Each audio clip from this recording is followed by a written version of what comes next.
All right, hello everyone, and welcome to another exciting, amazing live video here in my Facebook group, the Portrait Photographers Resource. Tonight, we have an absolutely exceptional photographer that is joining us, and the first photographer we've actually had in this live critique in this specific category, and that category is actually boudoir photography. I want to introduce you all to the one, the only Shawn Black. Say hello, Shawn.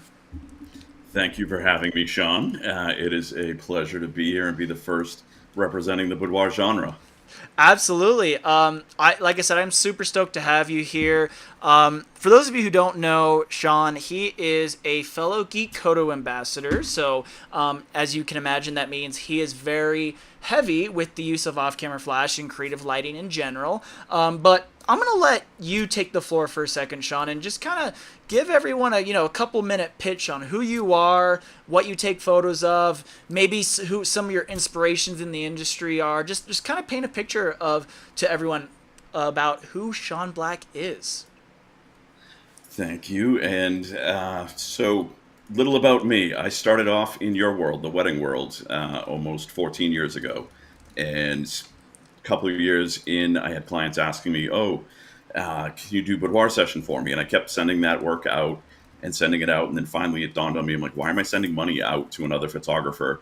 And I did my homework and finally launched my secondary brand, Couture Black, focused strictly on boudoir. And as the years went on, the wedding business and the boudoir business started to equal out as to what they were doing for me. And at the beginning of the pandemic, the universe and my own just sort of creative passion had shifted where I only had one wedding booked for 2020. I was fairly booked out for boudoir.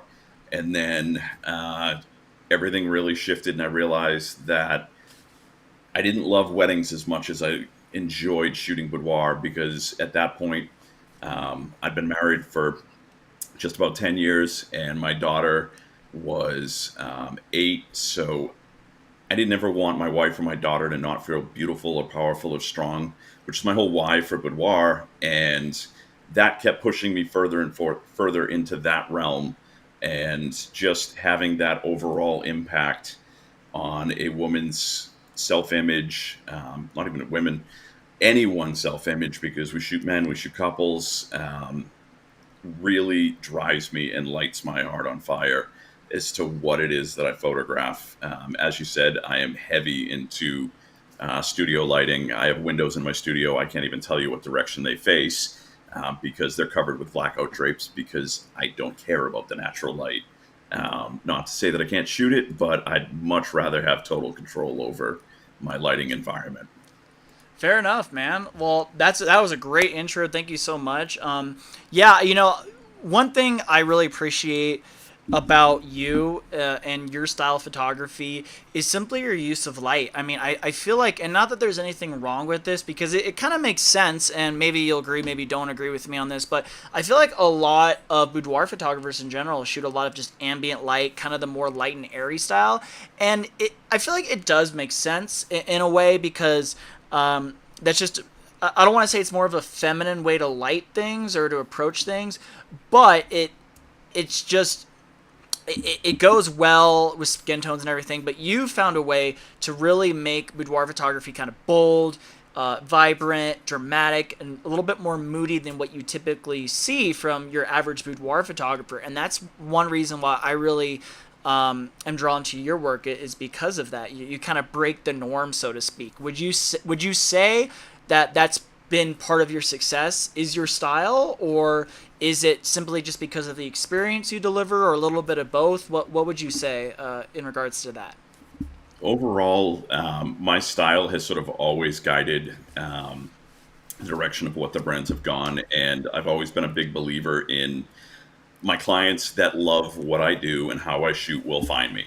Throughout the wedding years that I shot for 12 years and over 450 weddings, I never ever went with the trends of light and airy and lens flary and all that stuff. I always stayed bold and contrasty, and I never had a problem booking. And the same thing is held true with boudoir. I have a very distinct style, and it lends more towards the glamour and editorial look, combined with the experience that we build for our clients, has been a big factor in our success. And just having our sort of imprint on the genre as to this is how we do it. And it doesn't have to be that really light, airy, um, not to say generic, but a lot more of what the industry or mainstream of what the industry looks like. I'm definitely more of the rebel, not to say that there aren't others that use a lot of studio lighting, but Yeah. we are not the majority.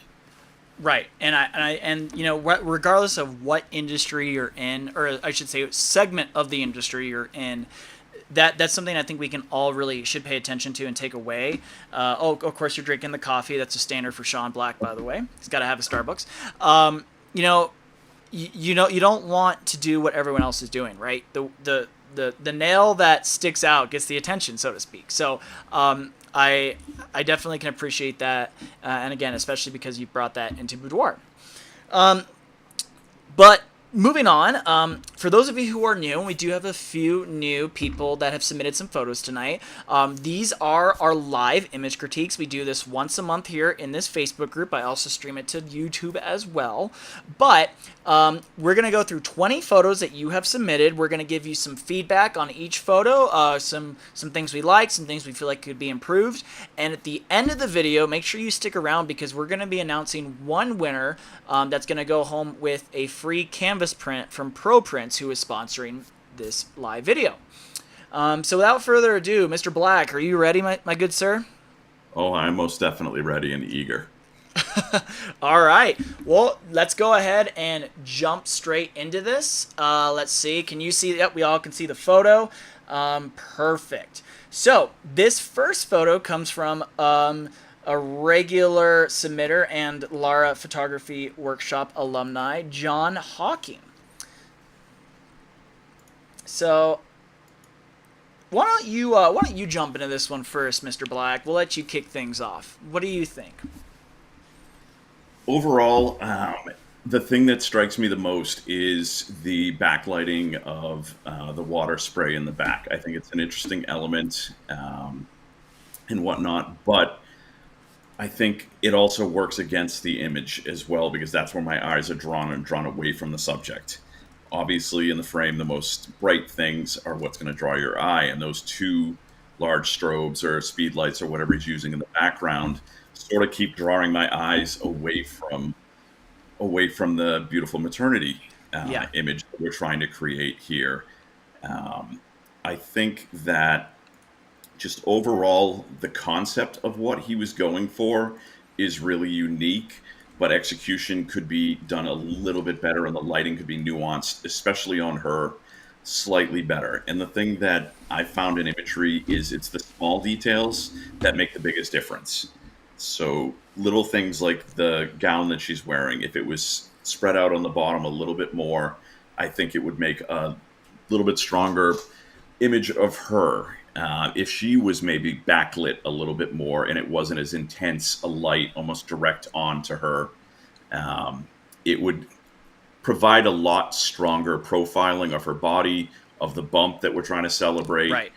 and just twist the posing a little bit more so that her hand that's under the belly comes back and you get a little bit more of that negative space between the elbow, the body, and you see the roundness of the bump.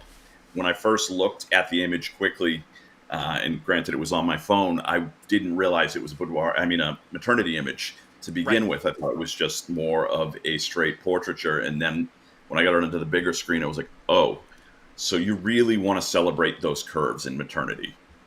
Absolutely, yeah. And to kind of further your point there, if I were to shoot this with this lighting setup, I would have actually had her turn completely to the side and actually have the light at a 90-degree angle from where the camera is. That way you get that side profile light, and that would, again, really just accentuate those curves. And then to further add to this, I think I really applaud John here for going a little out of the box with this lighting. I mean, a lighting setup like this isn't something that's easy to set up. It takes time. It takes some planning. With that said, however, in my opinion, it does not really work for a maternity session. The light just doesn't match the vibe of what I feel like a maternity session should be. Again, take that with a grain of salt. That's just my opinion. But maternity session aside, technically, it works. It's a good photo. It's dramatic. It's moody. I just don't think it fits the subject matter. I can agree with that. I think it's a little bit more towards the edge, and believe me, I'm all about pushing boundaries and going against the norm because when I shoot boudoir maternity, a lot of times it's very dramatic, very edgy. But there's just certain elements of this that if you tweak them, definitely could have made it a stronger image and brought it maybe into that area where it's like, okay, it's a little bit more workable. Um, because there are elements in, like I said, that I like the rim on her hair, that little bit of backlight coming through the gown, but all things could be stronger. Right. Um, Exactly. But again, John, thank you so much for submitting. I always appreciate seeing your work and really for kind of thinking outside of the box here and trying to get creative with your light. And with that said, we actually, I didn't mention this at the beginning, but we have a ton of variety tonight. Probably the most variety I have actually seen through our image critique. So thank you everyone for submitting. And with that said, this next photo, which is definitely very different than what we usually get, comes from photographer Tom Gilmore.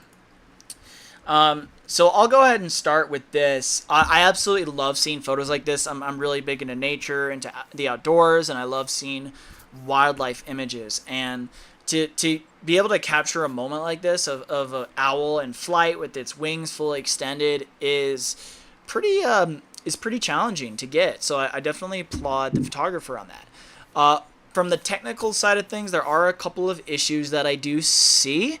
The first thing for starters is I can tell that this was cropped in pretty significantly because you can definitely see a lot of loss of detail in some of like the shadows and parts of the image. But the big thing for me that I'm kind of struggling with a little bit, or I would say for me doesn't make this an absolutely incredible image, is just how much the owl's kind of blending in with that background right there. It's a little it's a little distracting for me. Um, that's just kind of my big thing. So, obviously, like you were saying earlier, Shawn, before we hopped on this call, you can't pose the owl. You can't tell him where to stand. In some cases, you can't even control where you, as the photographer, stand. But those are just some of the things to think about in the future if you ever find yourself in a situation like this again, seeing an owl or a bird in flight. But what would you have to add to that, Shawn? I agree with everything that you've said. And as far as the backdrop thing, obviously, he didn't just come upon the owl in flight like this. He probably saw it sitting on that branch or whatnot. I would have tried to maneuver myself so the owl was more on that darker background and it's going Right. to pop a lot more. Exactly. Just maybe if you were able, and again, you might not have been able to without spooking the owl. Mm-hmm. But the other thing is that it looks like the owl's been overly sharpened when you really start to look at it because you Right. get along the edging of the wings, you have that dark little outline right along the edge of everything that is a telltale sign that the pixels have been sharpened. Okay. But Awesome. as far as capturing that movement in that moment, I think this is absolutely stellar to get that just perfect full extension, legs back.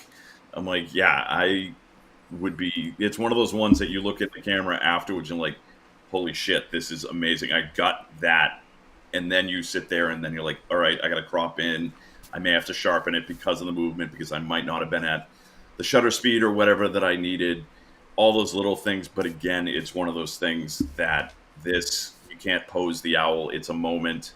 Um, but small little tweaks, maybe faster shutter speed, something like that, would have sharpened the capture to begin with. Okay. Okay. Yeah. Very, very good call for sure. And, we don't know, again, how far away he Yeah, was. like he could be on a 400 millimeter, and that tiny bit of blur is because the wind just barely blew and moved the lens. Yes, definitely. Definitely. Okay. Well, Tom, thank you so much for submitting. Um, So real quick, if you guys are watching, I am monitoring the comments to the screen on my right. So please drop a comment if you just want to say hi, or if you want to contribute and give your own feedback on the image. We'd love to hear from you. For those of you who are asking about my shirt, I'm going to give you a look at it right now. Let's see how many fellow nerds we have out there. If you know exactly what this is referencing to, please go ahead and drop it in the comments. Okay, so moving on. This next photo, actually, I don't know who the next photo is from. Next photo comes from Critter. And you're going to recognize this, Shawn, because we shot in this room a Yeah. lot. This was, we actually have quite a few ClickCon submissions this month. Shawn and I were both just educators at ClickCon Chicago this past August. This was taken by Critter during Judy Host's environmental ballet class. He saw Amber in the window posing and wanted to compose it from floor to ceiling while blowing out the windows completely. ISO 500, f1.2, 250 of a second at 50 millimeters. This caught my eye. I'm like the the composition, and for me, the symmetry in the image is huge. Yeah, The the fact that everything, the columns, the ceiling are all perfectly symmetrical, and that is one of my biggest like banes when I look at an image and that I've shot and I'm like, ah, damn it, I missed it because I have brick wall on one part of right, my studio, and if I don't have like I'm posing on a couch and I don't have the couch perfectly on the right plane when I'm editing it, I'm like, why is this wonky? And then I straighten the couch and then the brick wall is off and it's like, oh my god, this right, is just right. nuts. But Yes. no, this from I've got several friends who shoot dance. It is not an easy subject to capture. The Yeah, the lighting on this, I love the blowout of the windows because I know what looking out those windows was. So yeah. eliminating a busy background there, creating that symmetrical pattern, I think is absolutely beautiful. The thing that I would, or at least my own personal preference, I'd like a little bit more contrast and clarity in her. Um, Yeah, just and overall, I lose a little bit of it with the light leak coming around her. yeah, and I did notice that as well, and I was trying to figure out if it's a low resolution issue or if it is actually just like a processing or capturing issue. I would agree. You know, you see on her left hand or her left arm a little bit how it's blown out. So there's a little bit of an uneven light there. Maybe yeah, make her pop just a little bit more, bring up those shadows a little bit more in her face. But it overall, I mean, Critter is a regular submitter to this critique, and this is probably the best image I've seen from him. So very well done if you're watching, Chris. Uh, but I can't really add anything else to what you said, Shawn. I think subject matter is great. I love that he blew out the windows. I'm usually kind of against strong blown out highlights like this, but in this case, it absolutely works. I really appreciate how he framed this, and the pose is great. I mean, she's a professional ballet dancer though, so kind of makes sense that she would be able to pose herself. But really, there's not too much else I would add. I think it's absolutely stunning.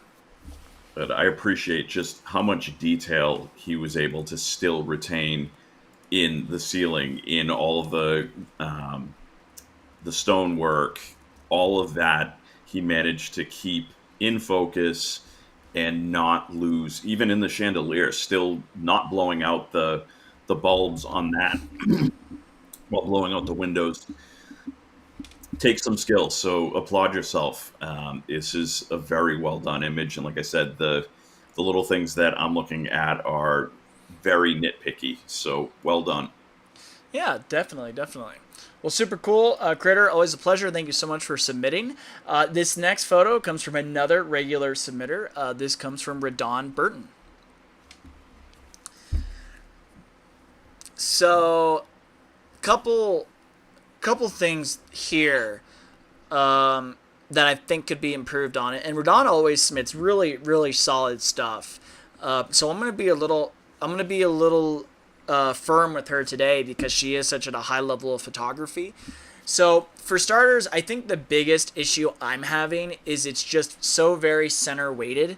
You're kind of ignoring the rule of thirds here, and as a result, your mind just goes, or your eyes go kind of all over the frame. You're trying to you're trying to find something to lead you into the subject, and it's hard to decipher exactly what that is. I almost feel like maybe a lower angle would have been better, so you could almost use like these little wheat plants or whatever, this tall grass, like as a leading line into the subject. Um, and then other than that as well comes on the processing. It is a little hazy for me. I would almost just use the dehaze slider like in Lightroom or Capture One or whatever processing software of your choice is. Um, and to kind of further again on the composition, her chin is turned towards the side of the frame where there's the least amount of negative space.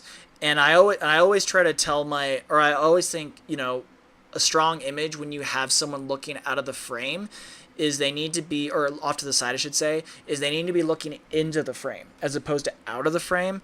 And you have a lot more negative space on the right side than you do on the left. So that's an easy fix, though, if you were to crop this a little bit tighter, but that's just something to think about. Um, what are your thoughts here, Mr. Black? I agree on the center weighting. It doesn't give you any way to sort of draw you to her, and the same thing as far as the look back. I'm like, that's one of the rules that I don't ever really push. Is you want to have them looking back towards something. It's not just okay out of frame, randomly at the edge. But for me, the way that the light is coming in, and like you said, it's very hazy and it creates a flatness to the image as Yep. far as the way that there's really no contrast on her face. The dress, all of that, you start to lose. It doesn't portray a lot of um, just really beauty elements to her because you're not creating shape. You're not allowing the light and the shadow to do what it wants. The other thing that I find in this is the pose. I like the arms and the leading Mm-hmm. back and all of that, but the way that she captured her legs, where they're both back and bending, she looks like she's about to fall over. So Okay. if she had just kicked one leg slightly forward, so that it looks like she's striding through the wheat field or whatever it is that we're in, that for me would have looked a little bit better. And like you said, I agree. Coming down and maybe putting that the tall grass as a foreground element, shooting low through it, is going to give a lot more of a dynamic look to it.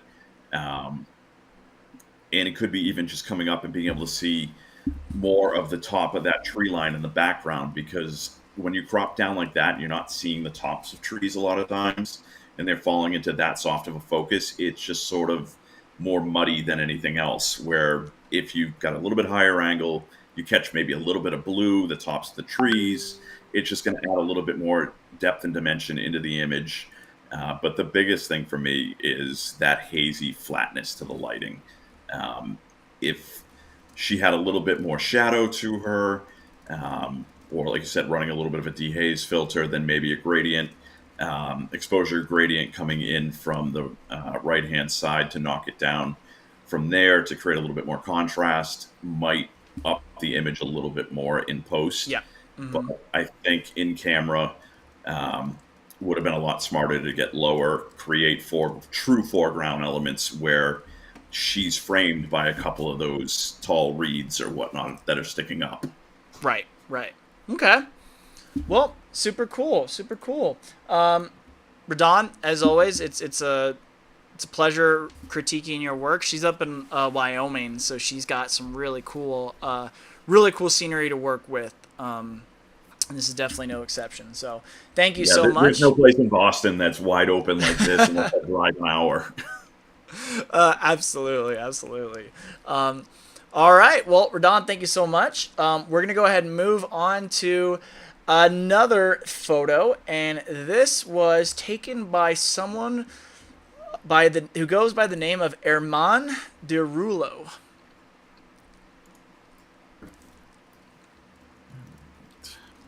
So this is your realm. I want to hear your thoughts on this first. Yeah.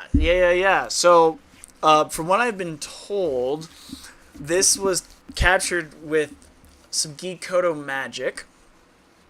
Um, I really like it a lot actually. There's a couple things I like, and there's a couple things I probably would maybe change. So for starters, I do like that the photographer, Airmon or whatever your name is, and I'll tell you why I put it in quotes in a second here. Um, I do appreciate that he kind of almost did this as a 16 by 9. That's something that I really, really enjoy doing, and I don't do it on too many wedding photos, but when I do it, I think it adds another extra element to the photograph. I do appreciate that he used probably a grid or some way of just getting light on the couple. It brings more attention to them.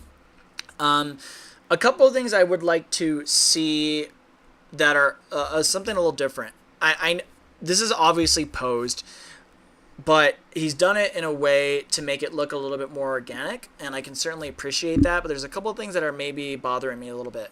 For starters, I don't like that I can see a bunch of water bottles on the table. For me, it kind of takes away the elegance of the whole scene. You know, it's like the Last Supper, for example, and then there's just some Arrowhead water bottles there. So I would probably remove those in post production personally if this were an image were submitting to like competition as a post portrait. Um, I would clean up the ceiling a little bit. There's a couple I see like the walls are a little bit distracting. I would actually just probably burn some of those shadows a little bit more just to bring more attention to what's important in the subject. And then the other thing that I'm a little torn on is I might be kind of contradicting myself a little bit here, but I mentioned earlier that I do appreciate that he lit just the couple, but I almost would like to see a little bit more detail in the wedding party because they are interacting and they are doing some really interesting things. But I want to hear your thoughts, Mr. Black, on what if you agree with me, if there's something else that I'm not seeing. So back when I was shooting weddings regularly, I always dreaded the head table that was the big long Last Supper because they're tough Right. to shoot. And I did the same thing where I'll go that 16 by 9 and create the abnormal crop a lot of times. So I like the fact that he's gone that route. Things that I think would definitely pick at me if I was the one who shot this in post is on the left side. First off, I would have brought the crop in so that I don't see the end of that piping drape where he cropped it and you don't see the end on the right side. Just Okay. again, the symmetry thing, and Yep. it doesn't take much to get in there. Same thing, the Yeah. ceiling lines are a little bit distracting. I would have burned that down a little bit more so that you're not seeing as many of the different nuanced angles of the ceiling. I love the fact that he's highlighted the couple and the shadow of them on the piping drape in the back, I think is excellent and not an easy thing to do Yep. when you're thinking outside the box in a environment like this. So all of that, I think, is done very well. The thing for me, and this is something that goes back to when I was in photography classes in college, my professor always professed when you're doing black and white, you need to have definitive blacks, you need to have a definitive white somewhere in the frame. I Okay. don't feel he has that. It's more of in the gray tones. And again, that's more of a personal preference thing, but something that was beat into me by my education of you want definitive black, you want definitive white, and then your gray tones come in between. I Yeah. think it would have been a little bit stronger if the bride and groom were, and also it probably would take it just bumping the contrast a tiny bit. His tuxedo jacket would be a definitive black. You'd still have the highlight and shadow, but you'd get that white pop against the black, and it would just, they'd stand out that much more. Even if you brushed it in on just them, Mm-hmm. I think that would just really make them stand out. Not to mention the shadow on the piping drape would stand out a little bit more. Yeah. But overall, like I said, I like the elements of randomness around this seemingly captured moment. Yeah, no, I would agree for sure with everything you just said. And now that you've pointed it out, it's really bothering me that the chandelier in the center is not lined up with Dead. them. Yep. It's actually driving me nuts now that you pointed that out. Now, the thing that got me is it's not lined up with the peak in the roof Right. Oh yeah. and Well, and that too. them. Yeah. So I'm like, it's off by a couple. So if he just Yeah. changes his angle, he'd solve that piping drape Yeah. issue where he'd be centered on that. He'd have all the elements centered where they're supposed to be. Right. Right. So this photographer Armand de Rulo, he's actually that's his alter ego, and he's actually one of the, in my opinion, one of the best wedding photographers in the world. That probably most of you have not even heard of, because he doesn't ever share his work, and you may know him as Mr. Iram Trio. Ah. Yeah. So we were So busting down the boss. yeah. Actually, shoot, we still got to get paid for ClickCon. Oh, this is amazing. This is amazing photo. Don't change anything. Yeah, but seriously, bro, thank you for submitting. This is a really cool photo of yours to see and really fun to critique. So, really appreciate you, sir. The Moving funny thing is, on. it looks What's like that? one of his elements from looking at his previous work. Yeah. I'm like, so there is that, like, this looks familiar. So Right. Right. very Yeah. well done. Yes, and he says, "Great job, guys," with 3 exclamation points. So I guess we're not fired yet. All right, good, awesome. Moving on. This next photo comes from John Thompson, and this is going to be your realm here, buddy. He used natural light as his light source with a Nikon Z8, so I'm already liking this. ISO 500 with a 35 millimeter Sigma Art lens. All right. So first problem is that he shot it with Nikon. If it Ooh. had been Canon, All right, it would have everyone, been. and that's our show for tonight. I'm just kidding. Could have been worse. Could have said Sony. Okay, fair enough. Fair enough. I'll take it. This is a very prototypical boudoir pose. There's little elements that move around. It's an angle that I shoot from a lot. And so pose-wise, it's a great base pose to work with. The elements that are sort of sticking out to me about this that are good and could be improved. The good thing is her expression, her head back, just the framing and what's in focus is the most important to me, the eyes. And even though her eyes are closed, there's so much that can be said with closed eyes in boudoir and just subtle expressions in the face, where your hand placement is and all of that. So very well done job as far as getting and drawing us to where you want us to see, and then everything else falling into a softer focus. The things that start to become a little bit off for me is it's slightly overexposed. The light coming in is a little bit too hot for me. It's blowing out on her forehead a little bit more than you'd want as a highlight. Okay. Also, the fact that because it's natural light and you're not able to control it quite as much or as easily as with a strobe or continuous light, you're not getting that defined Rembrandt pattern, which I can see that he's trying to develop on this side of the nose. It's faintly there, but it's blowing out a little bit and it's not truly connecting. Other things as we start to move down the body that you want to look at. And for me, I would have switched which hand is up and which hand is down. Because Interesting. by bringing her arm up in the foreground, it's creating more bulk in her body. You're losing the curve of her breast. And you're also just adding a lot more width to her torso right there and losing a curve, creating Okay. more rectangular shape to her upper torso. So by switching the arms, you put that left arm down towards her legs. You're going to follow that light down. You're going to create a slimmer torso because now you're creating a triangle in that negative space between her arm going in, her leg coming back out, and whatnot. So that I would have switched there. Would have done the same exact thing, just move the arms to switch that up slightly. Not to mention, you would have seen more of the tattoo on her arm. You're covering some of that up, and not allowing some light to get into the detail there. And it looks like she's got some pretty impressive ink. And I know when I shoot clients that have tattoos, they always want to feature them, and they're always the images that they gravitate towards when they're buying. Okay. So you don't want to do yourself a disservice and hide what she's spent hundreds of dollars on doing, because that's a half sleeve, it looks like, to begin with quite a bit of color.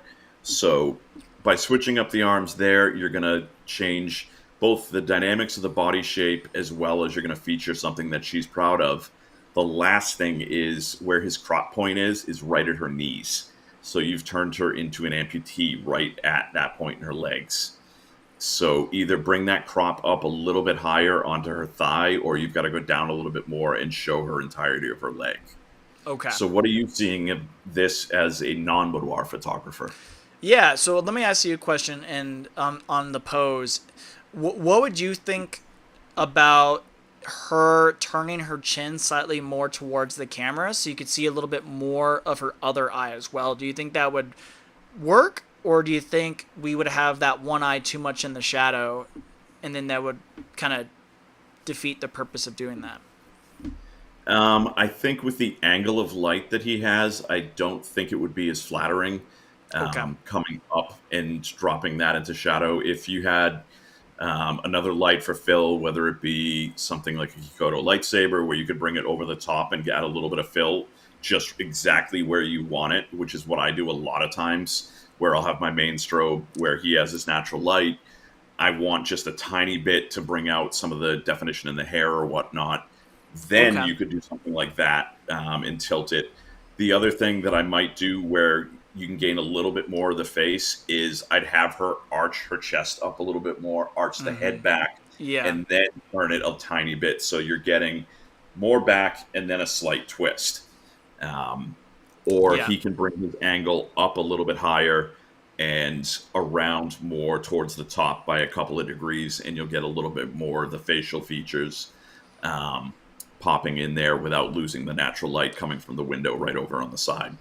Yeah, and yeah, awesome. I agree. And to further on the pose, as a non boudoir photographer, one thing that's kind of bugging me a little bit is her left hand does feel a little like flat, a little stiff to me. One thing that Amber Henry told me recently, a really good posing tip, is if it bends, bend it. If it, so Entirely. yeah, I always tell my clients, you want to have dancer's hands, not jazz hands, not fists. You want to have ballet hands. Imagine you're holding right, a tennis ball. And if it bends, bend it and go with it. And that's one of the things that throughout a session, I'm constantly, okay, relax your hands, bend your hand. Just put your hand under the bed and imagine you've got something just underneath it that's holding it up just a tiny bit. That there is a little bit of that jazz hand bit that she's going. It doesn't look like she's necessarily caressing um, her collarbone and neck. It looks more like her hand was just placed there. right, So right. getting that softness to translate in, and again, the other thing where her hand is closer to camera, where we switched them, her hand is wide when it's like this. If it's the other hand, it's going to be more coming at us at an angle, so it's going to be a thinner hand. Gotcha, gotcha. All right, cool. Well, I won't add too much more to that, just so we can stay on time. But thank you so much for submitting this. If I'm seeing this correctly, I think John, you're a first time submitter, so I really appreciate it. I know sometimes it's kind of hard to put yourself out there and put your photos on display for everyone to see, so I really appreciate you doing that. Okay, next photo. This comes from Kurt Walton. He was using a Sony here with a 30-inch Godox flash. I'm assuming it means a softbox of some sort. It was a very bright, sunny day, and I was trying to compensate with the flash, which I thought was pretty good considering we couldn't get it super close for a few reasons. Looking forward to this critique for sure. All right, Shawn. Well, I guess it's only fair that since you started the last photo, I start. Okay. So I'm having a little bit of trouble here figuring out like what this is. So I know this is a post photo because it says that you used a flash here. which to me means like it was either set up and you had to walk in the frame, um, or something to that extent. I know it's not a candid. So with that in mind, well, without that in mind, I should say, my first instinct is that this is like a candid. Like these guys were just hanging out, and Kurt like saw them, and he pointed the camera, and then they noticed that they were getting their picture taken, so they did something like goofy like this. In that case, it's just a candid moment that he captured. He didn't really have control over the situation, and it is what it is. It's nothing special. It's not bad. It's just a photo. If this was a posed photo, then there's a lot that I would probably change here. So, for example, there's a lot kind of with the posing that's just a little off-putting to me. You got the guy in the middle giving two thumbs up. His shirt's untucked a little bit. He looks like he has some keys or something in his pocket. It's just a little. It's fine. It's nothing bad. It's just I wouldn't pose someone like this. The guy on the left, he's got his arm up, which is pulling up on his jacket, so it's making it, his suit bunch up weird. The guy on the right, he's kind of standing in a little bit of a feminine pose. Not that there's necessarily anything wrong with it. I just don't think it fits the tone with what he's wearing. And then just as far as the technical aspect is concerned, I can certainly appreciate that Kurt was trying to use some flash here to fill in the shadows. But we do have some really blown out highlights on their shirts and stuff, and a little bit of specularity on their skin tones as well. Overall, I think my biggest critique is just I would have posed this a little bit differently if this was in fact a photo that he did pose him on. But what are your thoughts here, Shawn? So going with the premise that this is a posed photo, I agree with all the points that you just had. It's small things when it comes to especially dealing with men's suits. Things you always want to keep in mind. Make sure the front pockets are always empty. No wallets, no keys, nothing in the phones. It was my biggest pet peeve when doing wedding formals was, okay, everyone empty your pockets, because there's nothing worse than this amazing photo and then there's the outline of an iPhone. But the thing for me, I agree with the posing. The center and the right hand gentleman, I'm like, they're both just dead straight, broad onto camera. There's nothing as far as a dynamic pose other than, yep, the thumbs up. And I would have had the outside gentleman put his hand in his pocket, thumb out, brush the suit jacket back a little bit to add a little bit, turn his hips in a little bit, like the guy on the other side is. It's tough to really critique as to, because we don't know what the purpose of this We is. don't know Is the this supposed intention to be is, yeah. a website photo? Is this a marketing photo? Again, the light definitely can be nuanced a lot more. It looks very stark as far as the overall lighting is concerned. So it's tough to give it a full critique as to what the intention was without knowing that. It's more small details that we're pointing out that across any photo you should be looking for, like clothing and posing. Yeah. Yeah, it's kind of hard to, again, it's kind of hard to critique a photo when we don't know what the main intent of the image is, for. Um, like again, as a candid photo, I think it's fine. It's nothing special. It's not bad. It is what it is. It's just a whatever a photo of him that he took of three dudes hanging out, maybe outside a business conference or something, and so it's hard to say, but I wouldn't say this is portfolio worthy by any means. Will these three gentlemen see it when they get the delivered gallery to them? Be like, oh hey, he got a fun photo of us. Absolutely, they'll probably be very happy about it. But just some things to consider when you're, if you were in fact posing them. There's some things that just aren't super flattering. So, cool. Well, anything else you want to add there, Shawn, or are you good to move on? I think I'm good. Again, the other thing that I thought of, this could be because I've shot live events and conferences and stuff like that. This could have been one of those big, not quite a grip and grin type one, but grab that. But even in that, you could have said, okay, just button the top button on your jacket to the center guy, and that would have eliminated a whole bunch of things. Small, little things, even when shooting events, if that might in fact be what this was, because it looks to be that type of image, Mm-hmm. can make this that much stronger for what you're delivering to your client and separate you from some of the other guys. Okay. Okay. Awesome. Well, thank you so much again for submitting that, Kurt. We're going to move on. This is a name you actually might recognize. This comes from photographer Richard Harris. Right. Hold on. That wasn't the next one that I had in the album. Oh, it's not? Okay, hold on. Yeah. Um, Number 8 for me was the baseball player Alexander Martin. yeah, oh, same thing. Sorry. Same thing. Gotcha. Yes. There we go. All right, now I've got the full size image up on my screen. Okay. Baseball. We're looking at the baseball guy, right? Yep, Okay. Pilgrims. Yes, perfect. So the image looks a little bit low resolution. I mean, so I'm trying to ignore that aspect of the photo. It looks like almost thumbnail size, but besides that, why don't you jump in first and give your opinions on this? Overall, I like the fact that it is a complex lighting setup. I'm like, you can tell by seeing where the highlights in his hair, the back of his arms, all of that, the strong side light. It's incredibly tough to shoot with hats on and get the face illuminated without it looking like you've got the telling a ghost story flashlight under the nose type of look where the shadows are going the wrong direction.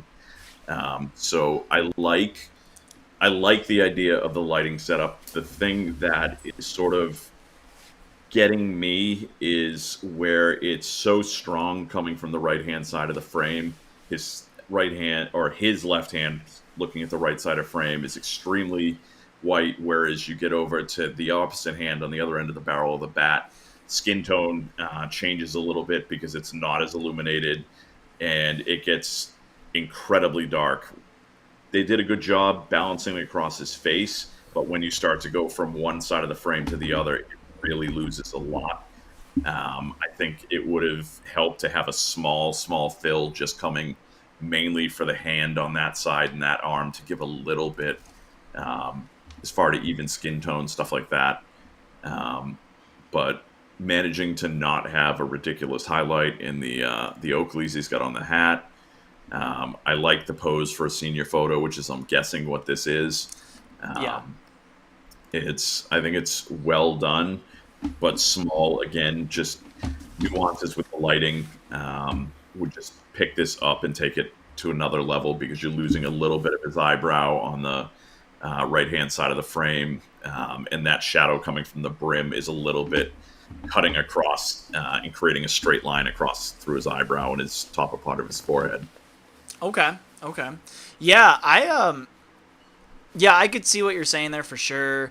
Um I it doesn't really to me it doesn't necessarily bother me so much because I think those harsh shadows and the fall off kind of adds to the drama of the image and it's a little bit more of a dramatic photo for sure. It's not like, your typical light and airy naturally lit shot. But I can certainly understand and agree with your points. One thing I can appreciate is that he certainly had opportunities to have his highlights blown out, and I feel like at least on my monitor, he's done a really good job mitigating those blown out highlights. Um, so that's certainly nice. I really don't have anything to add besides uh, apart from what you did. Maybe just opposing something I would maybe have done a little bit different with the posing is I noticed he's got the crosses on his cheeks pretty pronounced, and I almost would want him to take out his. I can tell he's wearing like a crucifix on his necklace. I would almost want to ask him to take that out and show it a little bit more and more prominently to kind of play off of those. Yeah, just noticing that now, I'm like that would be a really cool play with it having both obviously prominently displayed.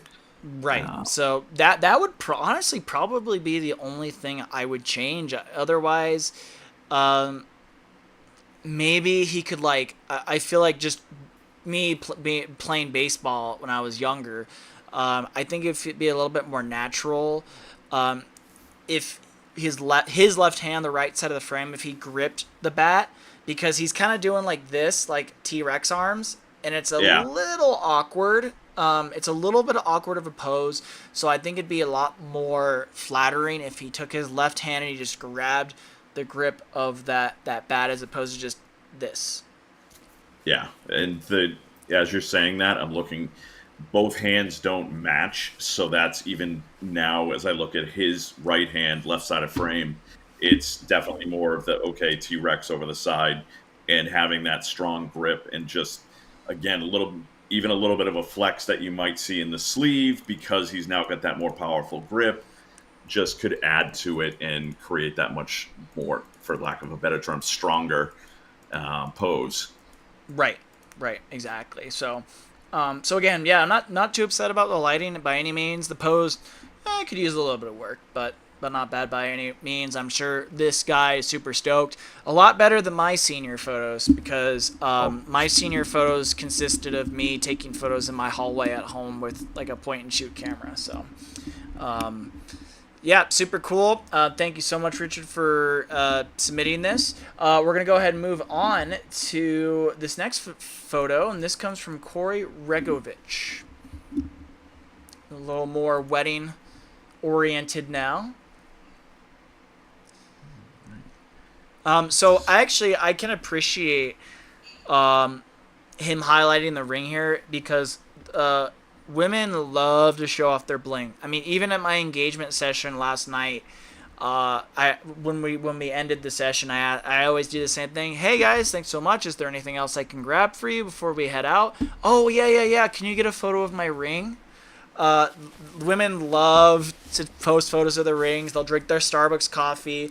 Oh my gosh, look, I just got my nails done with, of course, their ring hand showing it off to the camera. So I can certainly appreciate that. I like the soft fingers. I do like the processing. I'm not personally big on this type of processing myself, but I do think it is very nice, and this is something the client would probably really enjoy. Um,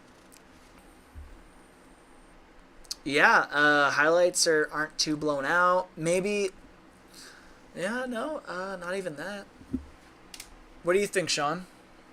um, I agree with everything that you said. Like, same thing for me. I'm like, processing for this is really nice and I appreciate it. Not my style, but it flatters her, it flatters her skin tone.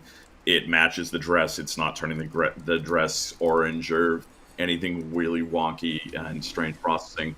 The only thing that I could come up with when looking at this is I'd like probably a little bit more room in front of her face in the frame because it's practically cutting off her eyelash. Um, and it doesn't have to be a ton, like just barely either crop out a little bit further, open the frame up just a tiny, tiny bit. But her expression, the softness in her hands, I'm like, that right there is textbook dancer's hands. That's what you want in a pose for boudoir, is that soft curl, doesn't look unnatural, the focus, nailing it, everything where she doesn't fall off too soft a focus. I really liked this image when I looked at it. And like I said, the biggest thing for me was her face. And again, this is a very big, just a nitpick of a tiny bit more bit of frame outside of her face. I think would have just added a little bit more. Okay, okay. Yeah. Um, yeah, I really don't have much to add other than what I've said and what you said.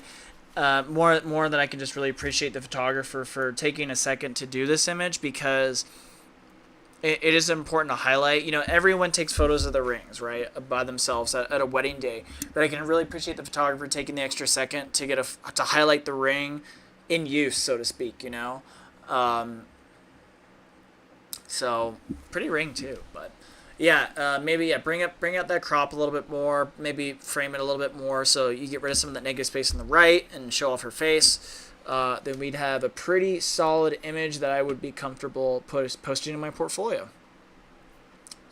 We're gonna move on though, we're a little, actually we're about right on time, a little behind, but we're right on time. Okay, this next photo comes from Sandra Miltenberger. She was our critiquer last month. Ah, so let's see. What does Sandra got here? A photo. Yes, she does. So with this image, again, obviously natural light. We see the window right there. Um, the things for me is that she's very, very square to the frame, to the camera. I'm like, she's got a little bit of that shoulder tilted forward. I think the pose would have been a little bit more dynamic if she could have brought, again, like I said, that shoulder that's closest to camera back a little bit, drop the other ones, because the other thing is, if you notice, her shoulders are starting to come up and they don't look as relaxed in the pose. And I know some of that is because she's probably trying to keep that sort of robe up a little bit. But again, when we do sort of drapey robe shots like this, we end up with like clamps in the back holding the robe tight. So you're not as worried about it. The soft drifting off look, I think, works really well with the image. The biggest thing that I have with this image is placement of the hand on the bottom going down. For me, I would have moved that out a little bit. But again, I think that's a function of she's holding the robe in a certain way to keep it closed. But again, clamps are a wonderful thing. Itty bitty little tiny like binder clips that we'll have to create that. That way we're free to have the hands wherever we want them. But down the bottom of this, the cropping on her foot I was gonna is the say biggest that. Yep. thing that caught me. I'm like, she's cutting off toes, and it drops into a weird, muddy shadow as well as the crop of the toes. So I'd look at putting a reflector or some sort of fill just to throw a little bit of highlight back onto this backside of the black robe and bring up the shape of the calf on that dominant leg, as well as just come back on that crop. Yeah. Absolutely. I think for me, a couple. My collar is coming up here. I think for me, a couple things are. My critiques are going to be a little bit more on the technical side. You kind of nailed the posing. So for starters, I think it needs a little bit more refinement in the skin smoothing, and it's very apparent when you look just above her knee. You can see like right where the skin kind of meets the tattoo. If you look really close, it's a little too soft, and it's very obvious that it was touched up, that it was over processed. You see a little bit of that as well on her cheek and her chest slightly, but it's definitely most noticeable there on her knee. One other thing I'm seeing is I can tell that she selected the subject and also blurred out the background and underexposed it a little bit, because she's looking like really sharp, and then all of a Yep. sudden the background just falls off immediately. And I know for a fact that she did that because you can see right underneath her right arm, right where her elbow meets the lace in her dress, you can see that you can see the highlight behind the lace, that it's a Yeah. different exposure than the wall behind her. So I can tell that she did that.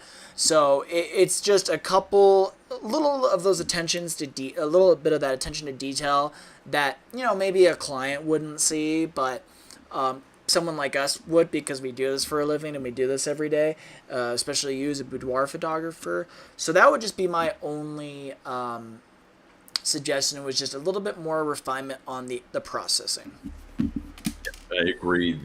The biggest area that you see it when you zoom in on the knee, you can see all the sort of goosebumps of the skin. Then it gets perfectly smooth for Right. a small spot where either the AI Photoshop, as far as selecting it, just chose that one area, or she just didn't go and refine and zoom in as much to get around because she was worried about blurring out the sharpness of the tattoo.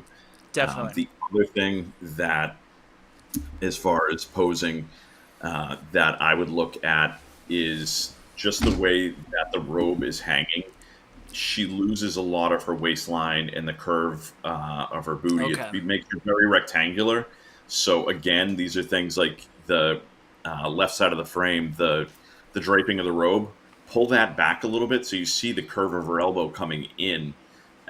All of those things, again, we clamp to create that instead of just having material hang when you're in a standing pose.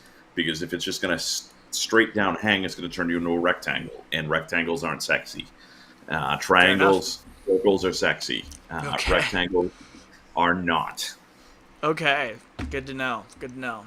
All right. Well, Sandra, thank you for going outside your comfort zone and submitting an older photo for this. I appreciate it. Okay, so this next image comes from Josh Adams, and before I go to the next image, I want to read what he said in the comments here, and he says, "Okay, ladies, pick your jaw off of the floor. This was a spur of the moment shoot with a firefighter slash model and our cattle for a surprise calendar for my wife's birthday." And here it is. So, Right. I mean, I am not a boudoir photographer. I'm not a male boudoir photographer as well. Um, but there's something here that kind of I don't know if it's I don't know I see I don't even know if it's an issue because I'm not a boudoir photographer. But um, my I feel like the where his pants are unbuttoned, you kind of see a little bit of his underwear there, and I feel like you need to either see like a lot more of it or none of it. I don't know. Maybe I don't know how you feel. You've shot dudes half naked before. I haven't, so you tell me what you think. I wholeheartedly agree. When it comes to that unbuttoned jeans shot, um, always think back again, inspiration for that are like the Calvin Klein ads of the early 2000s, late 90s, where you had Marky Mark in his pair of Calvin Klein underwear, or the Claudia Schiffer sort of that marketing campaign with Guess, where they had a lot of that style, Right. where you have the Calvin Klein logo cleanly displayed above that jean line. So yeah, you either need to see that logo strip of the elastic, or it needs to not be there, because right now you're running a line across which is also an elastic which is pushing in. It's creating a little bit of deformation in his abs and not creating as nice of a line across here. Whereas if the that sort of that triangle where his fly is open was there, it's giving, again, triangles are sexy, and it's creating a leading line in Right. male boudoir. So the biggest thing when you're shooting abs is to try and create that V right at the bottom. And this, you're creating that with the shape of the jeans because he's not fully undressed. You're defeating that by running a straight line across that V. So for Yeah. me, I completely agree with that. The other thing, just the pose seems very awkward and very, like, for It's lack a of anything little. else, crouch forward. Um, Yes, for sure. I would agree with that, and I think to add something to the technical aspect of this, that I think could be improved. I would like to see a little bit more detail in his face. You know, the hat is really creating those shadows. So some light, like lighting this, really would have done wonders for this photo to fill in those shadows. So that's something that kind of bothers me a little bit. I also don't like. Maybe this is just me, but I don't like how the bar is like covering like his right chest, like his nipple. I think that you need to see both, right? yep. Um, and then It's small things like that that are creating confusion and clutter within the image. Um, exactly. I think is what the image suffers from most. And then, like you said, yes, obviously this is where it's going to be a calendar is more of the beefcake idea, but you still want to see more detail in his face. Right. Um, and then just small thing that drives me nuts. It's a simple fix. Is if you look right below the hat, right in front of his nose, Yeah, there's I see that. something there that's a simple healing brush click, and it's gone. Yep. But when I get up to his face, that's the first thing that I see, like Yeah, just I saw that too. floating there. Absolutely. Well, Josh, I do want to appreciate or say thank you for submitting this. And I will also say that this photo is very moving. So, good times. All right, moving on. This next photo comes from another regular submitter, Jessica Hosey. Another boudoir shot here. So let's take a gan. Actually, I'll let you digest this one. All right. So again, this is a classic boudoir pose on the floor. Looks like she's probably wearing a pair of wings, judging by the feathers and whatnot. Um, so the positives in this image: beautiful arch, getting your client to be able to get into a position to do that.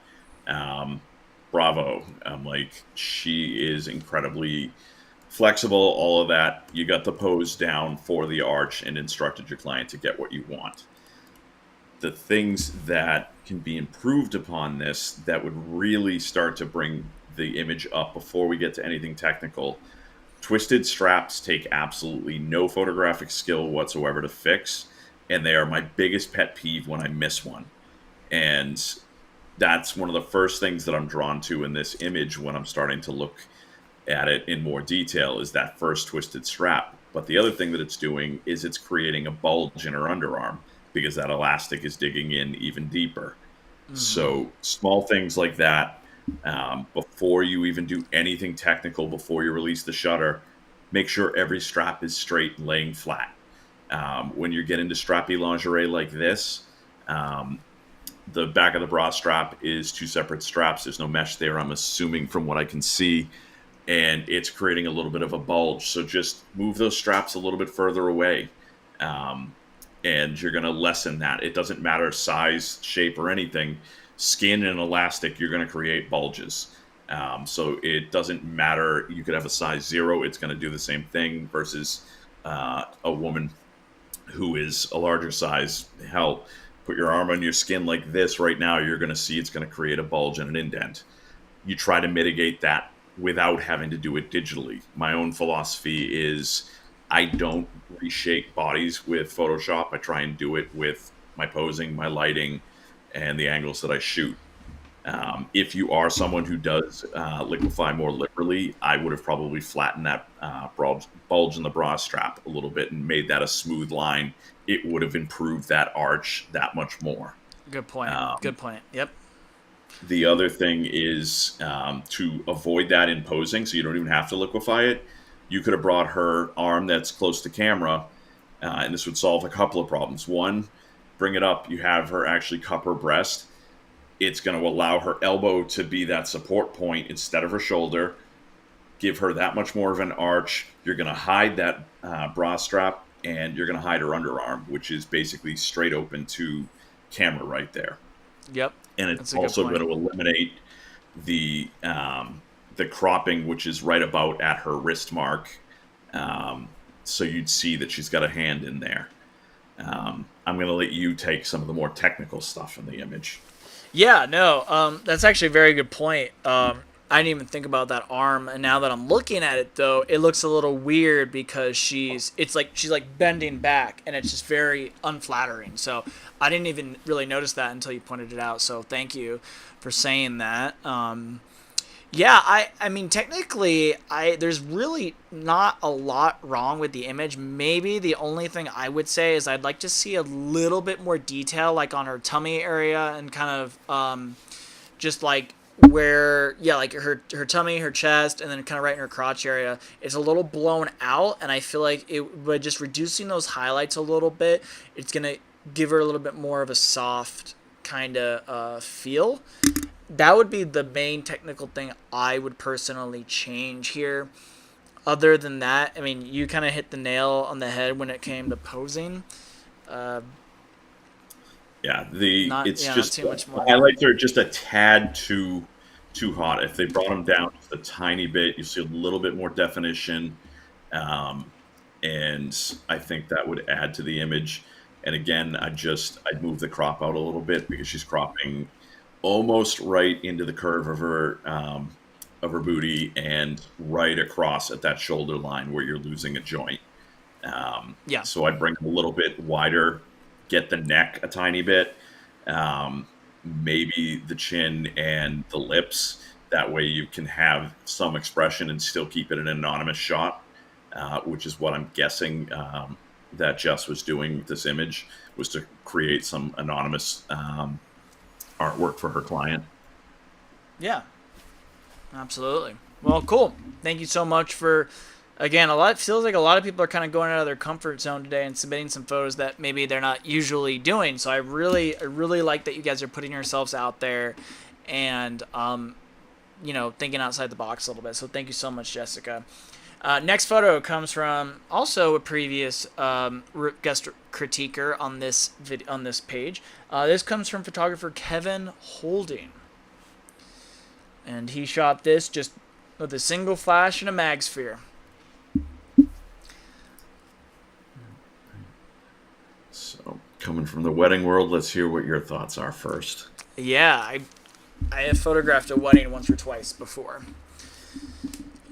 So yeah, I think you'll hear me say this a lot, and I really get on people for this. Kind of the biggest critique I can give to Kevin would be to slightly change his angle so his head, the groom's head, isn't so lost in the background. He's got dark hair, and his dark hair is really getting lost in those trees. So even if he just moved like slightly down, his head would be a little bit more in the lighter mountains, and the groom would pop out a little bit more from the background.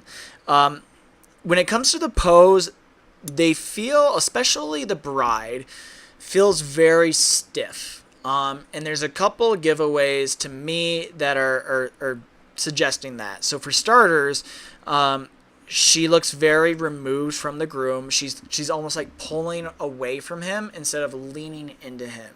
And that really shows me gives me the appearance of a disconnect. The other thing is her hand as well.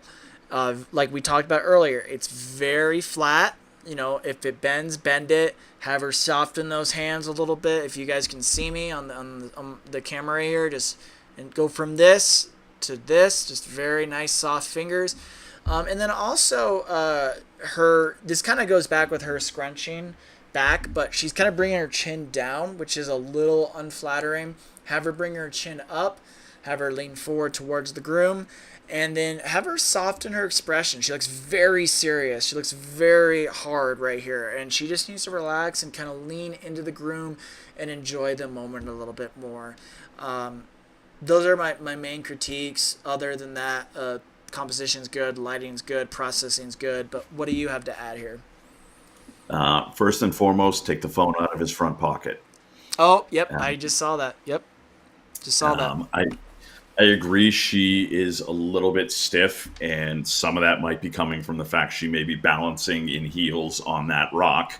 But still, that's where he's got a solid platform. He should be pulling her in, wrap his arm around a little bit more around her back, bring her in, which will create a little bit of an arch in her back. She can then push one foot forward, push her booty back a little bit, and create that S curve in the back of the gown. Couple of the other things that I looked at, more technical, and I can't tell what's going on, but if you look at the very end of her veil, there's a weird sort of dark muddiness in the lace. So I don't know if there was something there that he had to fix or whatnot. But it gets this weird shadow in there, a tiny little bit, and then for me, the other thing is right at the top of the mountain range. I don't know if he replaced the sky or not, but it has that very pixely, sharp edge to it. A lot of times where you've masked out the original sky, and it didn't blend as well because it has that very dark pixel line across that. Okay. But other than that, it's a very nice image, but small little tweaks, like you said, as far as that connection between bride and groom, which is what really sells wedding images, is that okay, you're married, you're in love with each other. They look like they're more so models for the bridal gown shop selling the train and all of that stuff, than they are actually in love with each other by the connection that they have. Right, right. Um, yeah, no, I would agree with all of that. So, just a couple things to think upon or think about, Kevin, when you're shooting your next wedding. I know you're very new to this, but when you no, I'm just kidding. Kevin's pretty awesome actually. Um, I'm just giving him a hard time, but yeah, thank you so much, Kevin, for submitting. I really appreciate it. Looks like a cool location, definitely somewhere in like Temecula or um, Southern California. Going ahead and moving on here. This we're actually getting close to the end. We're getting there. This next photo comes from Florida photographer James LaSalle. He used one flash and a 30-inch softbox here. Friend requested not to remove anything from the skin. All done in his living room. Right. So taking the skin out of it, I'm like, and again, the way that you retouch is personal preference because for me, I want magazine quality skin, and that's what my clients expect. But it's not the right way, the wrong way, or whatnot. Each and every photographer, especially in boudoir and the more intimate portraiture, has their own philosophy. So taking that out of it, she's very, even though she has this sort of S curve created with her arms, she's very one dimensional. She's very side faced. There's not a lot to do with it because her elbow is more straight out to camera than it is back on both Okay. sides. So if we actually were able to come around to see the front of her, it would look more like this, where she's almost doing an S straight forward versus pushing it forward and the other one back, where she's shooting from the side. If she brings the arm that's closer to camera back, you're going to create that larger triangle in that negative space between her back and her elbow. It's Okay. going to twist her bust open more towards the camera. It's going to bring her face around a little bit more, which I think would be a little bit flattering. And I also, lighting wise, I would have brought the light back a little bit further, and not so direct, because generally you don't want to broad light women. It I was makes just about to, I was just about to say, yeah, I don't like that she's broad lit. I would have preferred that she was short lit, especially with this type of pose too. yeah, Short lighting her would have worked much better with this pose. But basically, if I understand this correctly, Shawn, what you're suggesting is that we have too much profile, and that she needs to just yeah, turn a little bit more towards the camera by bringing that left elbow back, and then bringing yeah. her chest a little bit closer to the camera. Oh, my camera died. There we go. Okay. Oh, that makes Yep, sense. entirely. That just moving that one elbow is going to twist her upper body and create that frame, and then getting rid of the broad light is going to create that much more flattering silhouette. You're going to see more detail in that fringe of the dress that she's got on, and I think just would flatter her a lot more. And it would also take care of any of that uh, harsh texture that you're creating with the light right Yeah. straight on. Yeah, I almost feel like for a photo like this, he said he used a 30-inch softbox, and I almost feel like, if I read that correctly, yep, and I almost feel like he should have stepped up, for example, to like a 48-inch Gikoto softbox, or even a 42-inch mag box as well. Yeah, it's you're going to go either one of two routes. You're either going to go big modifier to create that softer look, or you can go that really high fashion look. Go with like a 1x4 strip box and create that really dramatic fall off, almost split lighting her. Yeah, And I think that would create a really cool dramatic look. definitely, definitely. Cool, James. Well, thank you so much for submitting. I hope you learned a thing or two from this critique. We're going to go ahead and move on. This next photo comes, actually, this is an anonymous photographer. This was a senior portrait session on the top of a parking garage. This photographer used three lights for this image, two with colored gels against the white wall, and one gridded with a half CTB to account for the increased Kelvin temp to make sure the sunset popped. So I am going to try so hard with all of my being to not comment on the car itself. I'm going to try so hard to be professional and not give my personal opinions on the car and his personal modification choices for the car.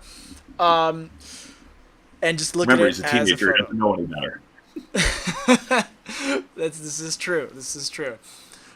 Okay, so I almost feel like I know why this photographer did it, but I almost feel like the angle's too low.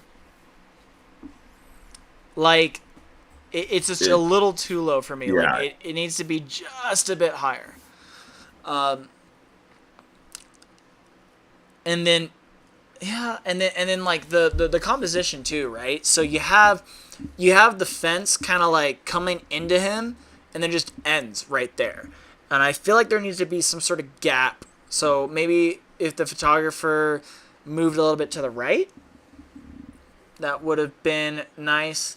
Also, another thing I'm seeing is I can see a reflection of someone sitting down in the car panel. Do you see that? yep. Oh yeah. So there's that. Um, I'm trying to see what else I can critique. Again, I'm not going to critique the car, but regardless of what kind of car it is, I do suggest that for the future, you photographers, if you ever find yourself photographing a car, have them turn the wheel one full turn. That way you can angle the wheel towards the camera, and that actually makes a more it makes the car stand out a little bit better too. So that's just something that's That universal gives for that all impressive cars. stance to it. It does, yeah. That's something that's universal for all cars. So if you do that, or if you do photos of another car again, make sure you do that. What what do you have to add to this, Shawn? For me, I think just the light. It's where she's got this great sunset happening in the background, dramatic clouds. She just feels, as far as the way that she's lighting the car and lighting him, like it's almost on camera flash. It's very one dimensional on him. The highlight is right in the headlight in the quarter panel in the Yep. front, whereas I would have probably taken it and almost lit the car from the back end and had that fall off into the shadow, so you don't have that bright spot right there. You would have seen a little bit more of the body lines of the car, and you would have had a real dramatic look on him, um, instead of him just being well exposed. Is sort of, for lack of anything better, I'm like, yes, he's very well exposed. He looks like he's being shot for a catalog, and that is overall, it's nice, but it's not something that I strive for. I want to have it elevated. Where is this go to the next level? And it's those small little nuances, like you said, bringing that angle up where you maybe going to see a little bit more of the hood line, um, and the roof of the car, moving him and the car a little bit further down to get separation from the fence. All of those things where the sun rays coming up are going to come directly up and over the top of the car and him. All of those, I think, could have made this a little bit stronger. But then, yeah, when you're dealing with highly reflective panels, you got to be aware of what's in your background. Not Yep. background of him, background of you. And it's things like even in that front quarter panel, right below the headlight, you can see a light stand or whatever line in there. I'm like, I'd clone that out, Yep. um, Yep. just so that Definitely. you've got that really smooth paint line, and whatnot. And again, changing your angle of light, you're not going to see that. It's little things like that, I think, could just bring this up and make it a really badass looking image, because you have the elements there, notwithstanding talking about the car. Right. Right. And I always I always try to whether it's um whether it's a senior session or wedding photo shoot or boudoir, one thing I always tell people is the hands, it should always be doing something. And here, something I forgot to mention, his hands are just kind of hanging down. They're just dangling, right? I feel like this would have been a much stronger photo if he kind of did like the Paul Walker lean and cross his arms, and just kind of like rested against the car. I think it'd be a much stronger that way. Um, Yeah, I can see but that now that you say it. I'm like, that would definitely it add a little bit more dynamic edge to him. It would also allow him to lean back on the mirror instead of it coming out of sort of his hip, um, and leaning on the mirror the way that he is. right. But Okay. it's like I said, it's got the elements there to be really badass and something that this kid's gonna want on his wall, let alone in his yearbook. Yeah, no, he's gonna be super stoked on this photo. Um, yeah, he'll be super stoked on it. He's really proud of that Ford Focus. So kudos to him. But we're gonna go ahead and move on to our next photo. This comes from photographer Ellie B. Chico. She used 3 lights on this photo. One with the red mag gel for the rim, two for the key light with a 24-inch mag box with the focus diffuser, using a Geek Kodo light. And one thing I always really appreciate about Ellie is her how she captures super intricate outfits and has these really cool set designs. I don't know if you realize it, but those are all pheasant tail feathers, and that's a lot of pheasants, dude. That's like at least 40 pheasants, bro. Like that's a That's lot of birds. impressive. Um, this is I gotta admit this is probably one of my favorite photos that I've seen from Ellie. At least of especially of the ones that she has submitted. Just because I think the subject matter is so interesting and the light. I like her use. I like that she chose the orange backlight to complement the orange dress. So those are some things that I definitely appreciate and can respect. And actually, I think Shawn, you know Ellie, right? Because she was part Yep. of the Flash Masters competition in Vegas, Yep. right? Or the Yep. Portrait She was Masters. I shooting one can't. of Yeah, the yeah. Pro Prince Legends, our Oh, sponsor there for you go. tonight. Yes, exactly. Our Pro Prince Legends, the best photography competition of 2023. Um, yeah. No, So what are your yeah. Ellie's stuff is always very dramatic, and very polished looking. I like like I said, the use of the 3 light setup. I think is really nicely done with the gelling in the back. The things that stand out for me is it's a very strong pose, and this woman has what appears to be a massive amount of posable hair, and she has done a wonderful job incorporating that to frame her face, but not lose the neckline or anything like that. Hands, especially in a pose like this, are tough. She did a great job creating triangles, both with the positive and the negative space. I like the way that the gown and the legs lead off to the right side of the frame. The one thing that's driving me crazy, and it looks like there's enough material in the dress and enough sort of slack that she could have brought it down to cover that one leg of the chair, because that's coming down and it almost looks like a doll post where it's coming up and she looks like she's on a stand with that one leg coming down seen through it. Okay. And Yep. so if she could have pulled the dress over a little bit just to completely conceal the chair, I think it would have been a little bit stronger, Agreed. or even blown the chair out in that point, so that it looks like she's just on a posing stool or something. It would have added to it. But overall, I like the image. I like the way the gown's displayed. The lighting on the wings is excellent to bring out all the detail and color variation. No, it's a very strong image and pose. What are you thinking on it? Yeah, no, I would agree.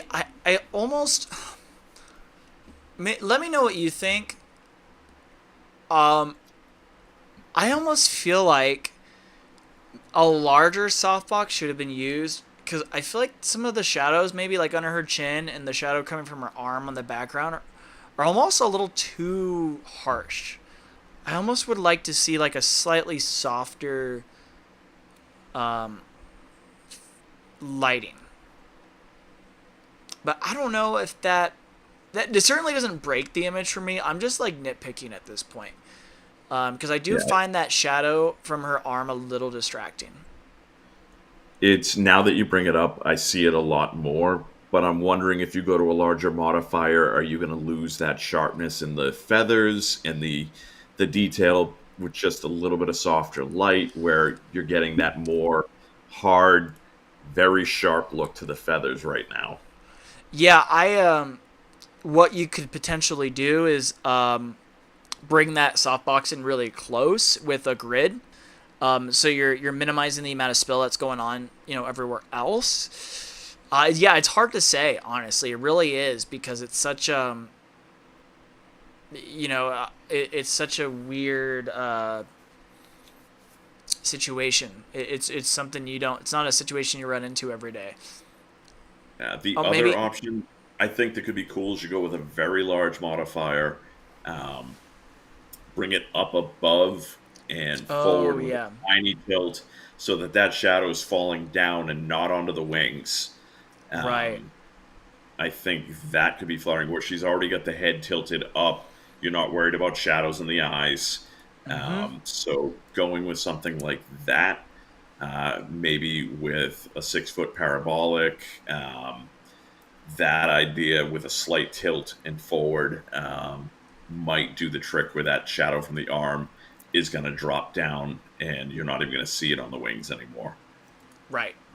Yeah, that's actually also a very good plan. So, all right, Ellie. Well, thank you so much for submitting. I always love seeing your work, especially from a fellow Magmod ambassador.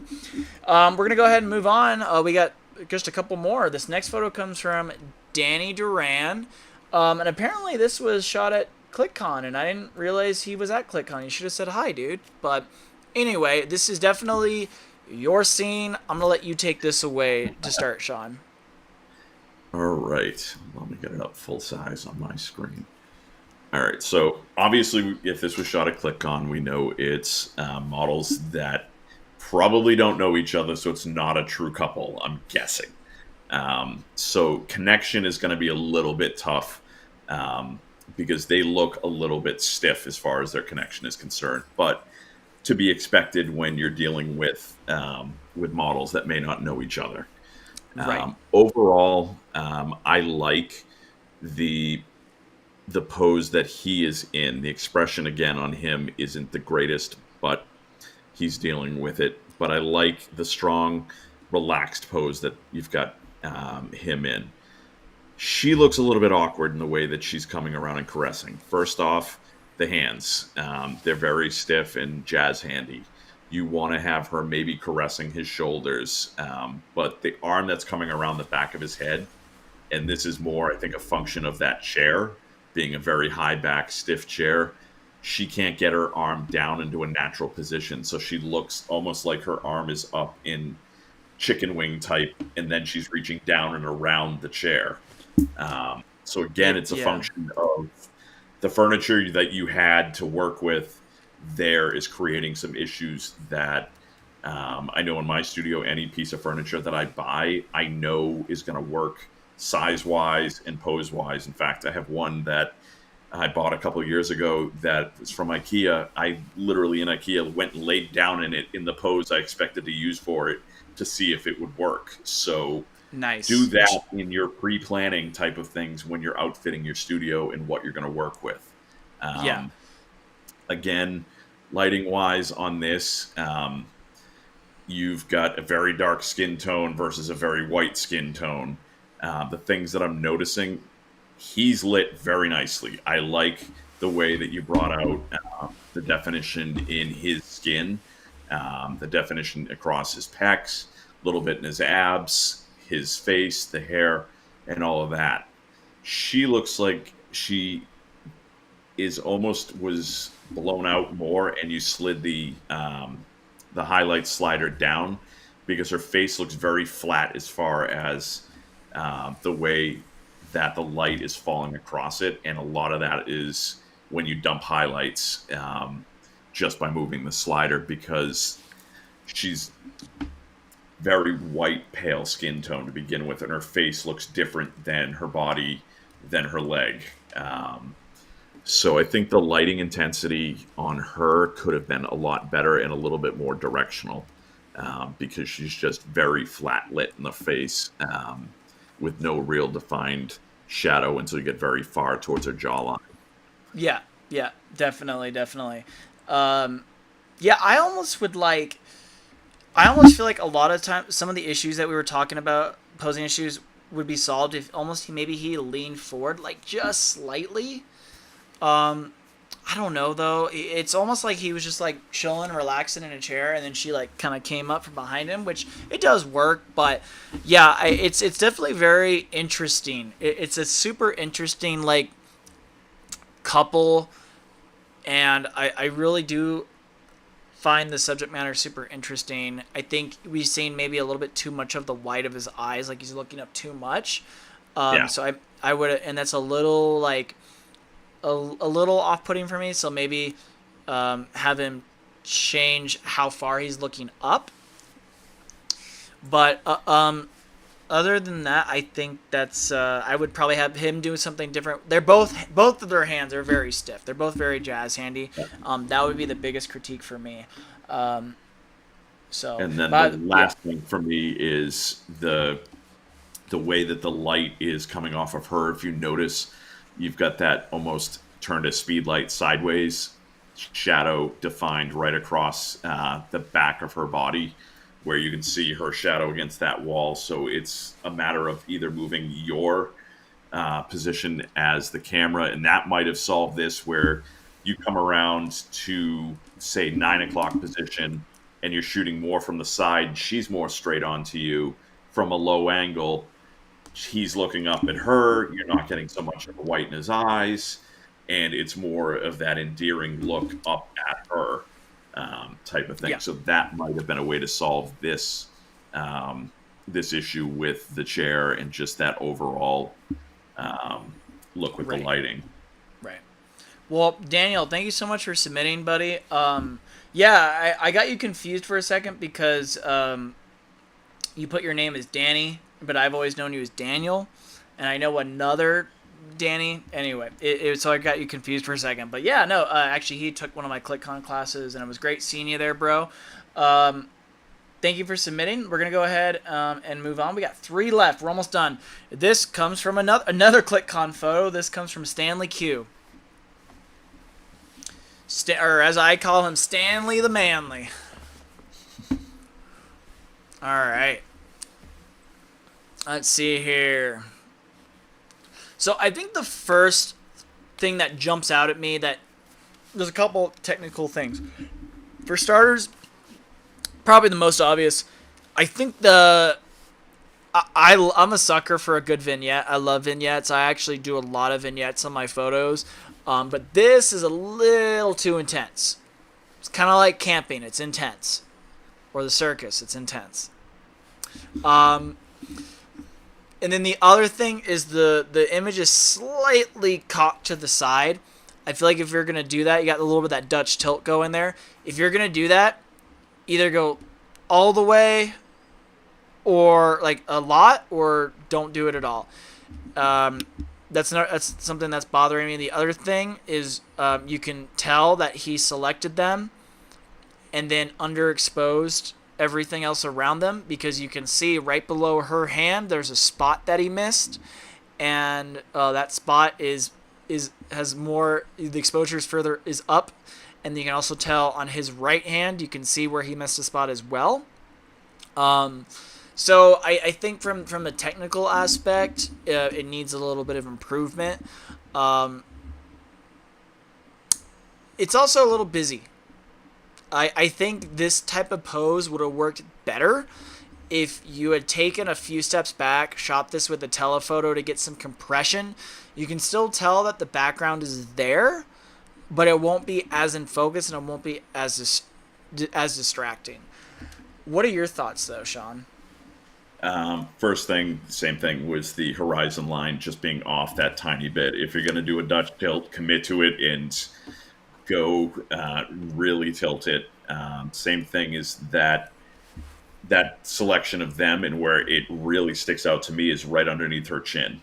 The background of Oh that yeah, building yeah, is yeah. like stark white with the sun hitting it under her chin, and then it's all nice and properly exposed above her. Same thing. The either shoot this with a compression of a telephoto lens. Um, I would look at the people that are directly dead center down Yep. in the distance and clone them out, because that is where your eye goes right after you see the couple. And a way to either do that, either clone them out, drop them into a blur because of the compression, or shoot this at a lower angle where you're getting more of the building tops and you're eliminating all of that, like garden and the people on the street and some of the busyness of the sidewalk pattern. Yes. Um, and you're getting just that dynamic drama that of the buildings being in between the skyscrapers, um, type of thing. Um, Totally. the just the other things, um, like I said, her pose, it's adding a little bit of width to her. I would have brought her free arm out some way, because she's just sort of adding 2 inches of width by having her arm straight up against her body in there. So it'd have a little bit more fluid movement to her in some way, Yeah, have her where he's grab got that her one train. step. Yeah, have her bring her Yep. arm elbow back and grab the train. That'd be a good way to Yep. do that. Just, and then finally, the just increase a little bit of space on the bottom of the crop where you're almost touching the gown. For me, Yep. would have added a little bit more. Definitely. But Definitely. Okay. Cool. Well, Stanley, thank you for submitting. I think this is the first time you've submitted, actually, so I really appreciate it. We're almost done, guys. We got 2 more photos. This next second to last photo comes from Carrie Arno. Looks like this is another ClickCon photo, if I'm correct. Is it? Is this? I I think it am is. not sure. I think it might be. Is this our same ballerina that was in the earlier image? That would be really funny if it was. Now I have to look, actually. Now I'm Um, curious. Um, no, it's not. no. It's not.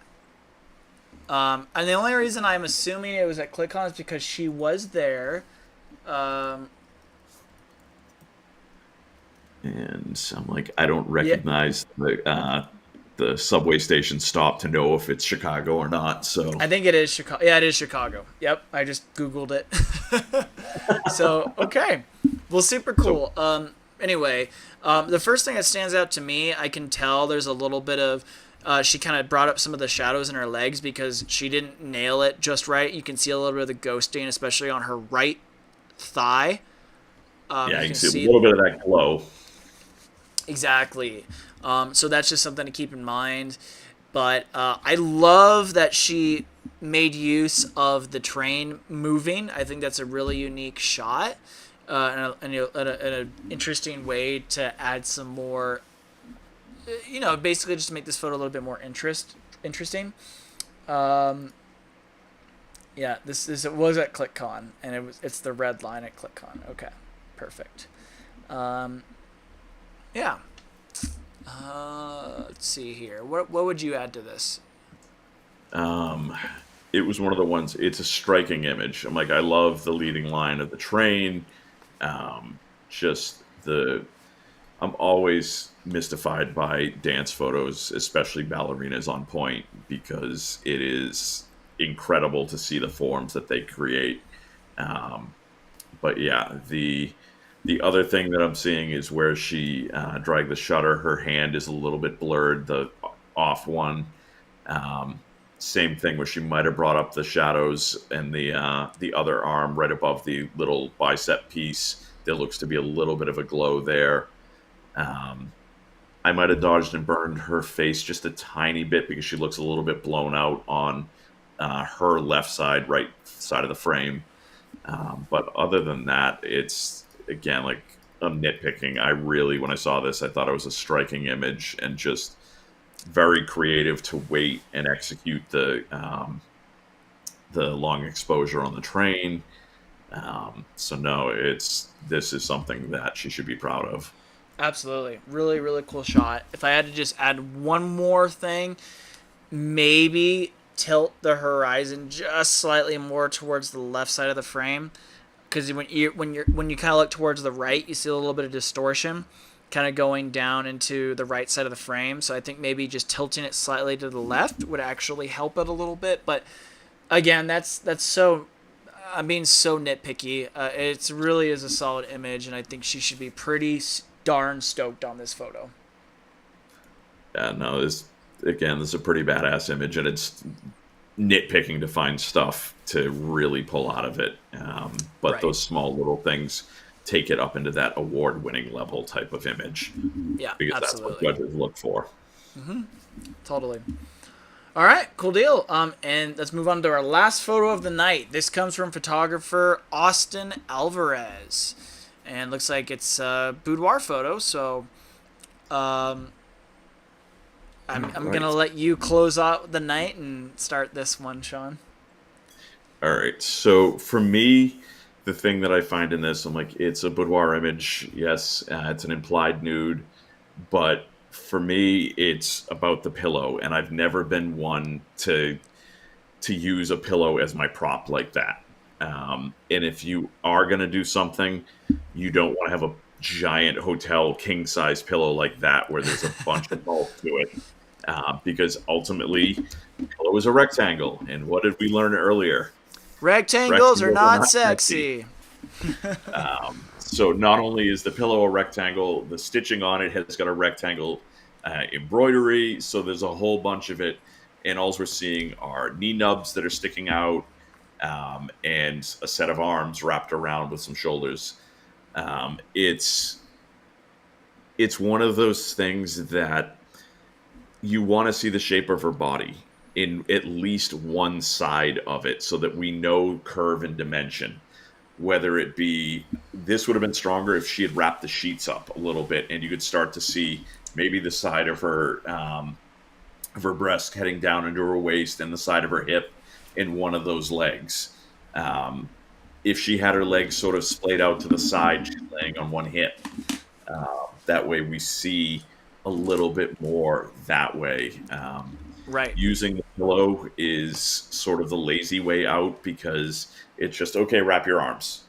And calling it done there could be a lot more done to bring that pose up.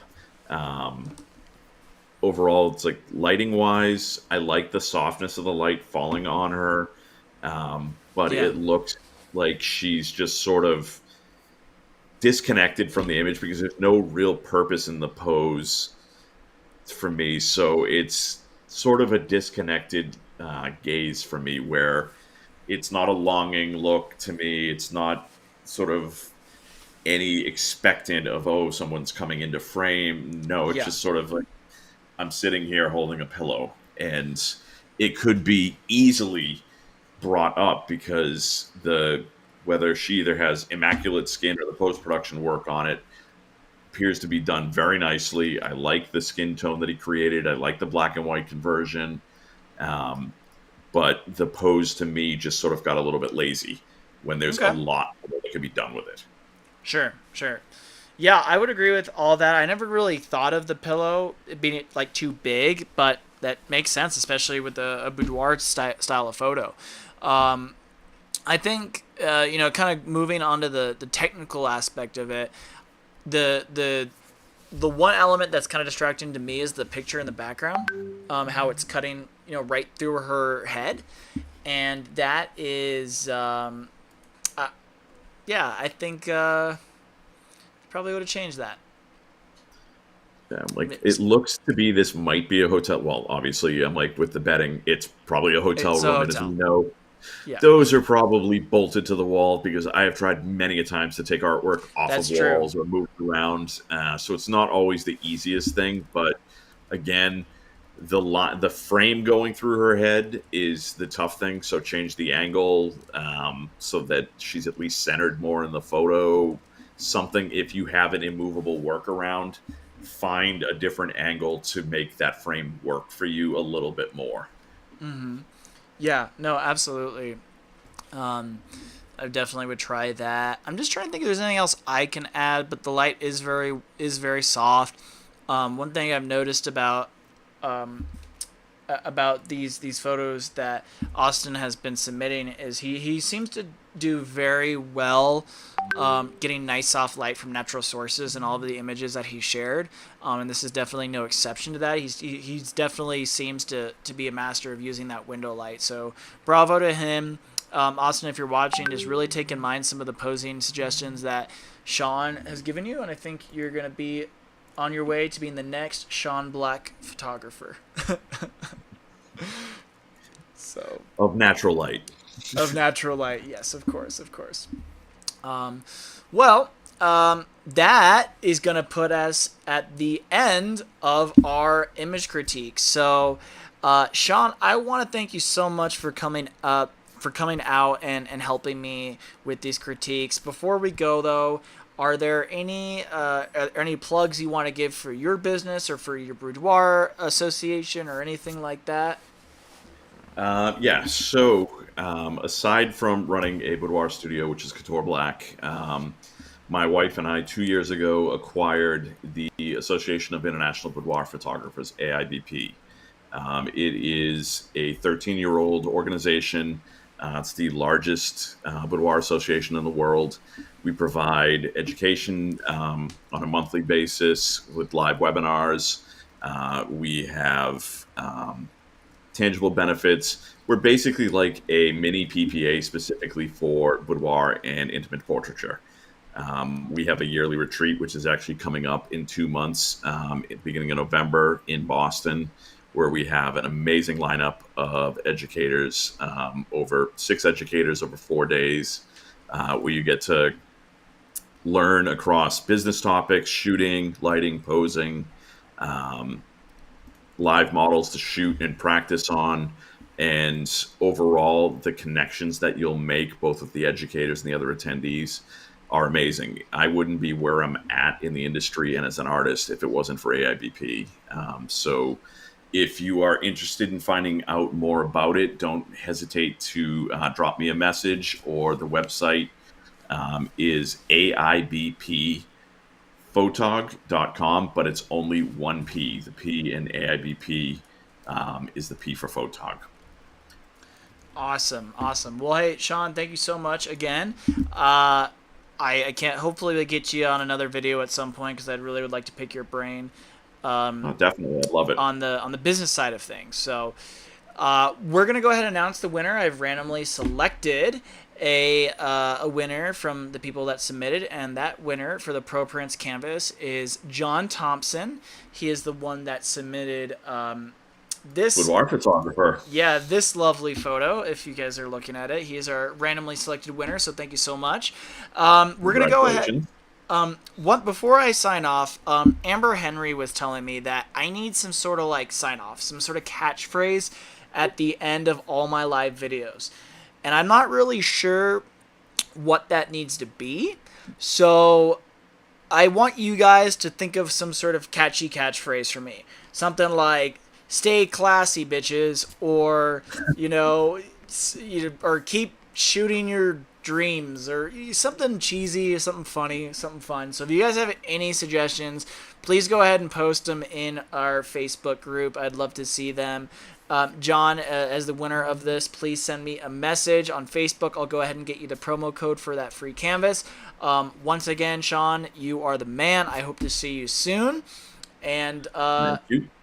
we'll be in touch. And everyone, if you guys did get one of your images critiqued, please go ahead and share it in the Facebook group. I'd love to see your photo for everyone to see if they didn't catch the live, and maybe you want to re-edit it with some of the suggestions we made. So either way, would love to see some more of you guys posting. Have a fantastic evening. Shawn, you're super dope nasty, as the kids say, and we'll see you guys soon. Okay, Have a good one. bye guys.